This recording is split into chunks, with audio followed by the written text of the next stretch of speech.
महाराष्ट्र की भंडारा गोंदिया लोकसभा सीट पर हुए उपचुनाव में बीजेपी को करारी शिकस्त का सामना करना पड़ा।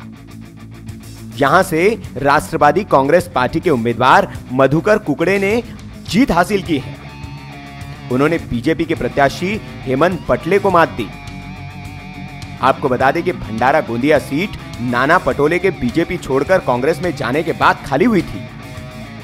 राजनीतिक जानकारों की माने तो बीजेपी के यहां हारने के पीछे सबसे बड़ी वजह नाना पटोले ही है।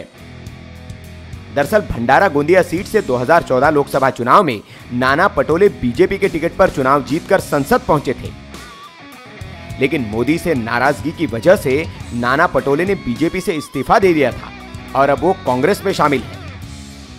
बीजेपी छोड़ते वक्त नाना पटोले ने संगीन आरोप लगाया था कि प्रधानमंत्री नरेंद्र मोदी की वजह से वो बीजेपी छोड़ रहे हैं, क्योंकि वो किसी की सुनते नहीं हैं।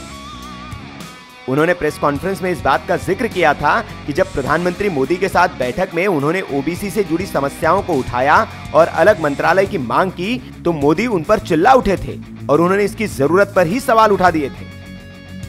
इतना ही नहीं, पटोले ने यह भी आरोप लगाया था कि किसानों के मुद्दे उठाने और कृषि क्षेत्र के लिए केंद्र के योगदान की मांग पर भी मोदी उन पर नाराज हो गए थे। इसी वजह से उन्होंने बीजेपी को बाय बाय कह दिया था। अब वही नाना पटोले बीजेपी के लिए गोंदिया भंडारा में शिकस्त की वजह बने हैं। वायरल किडा न्यूज।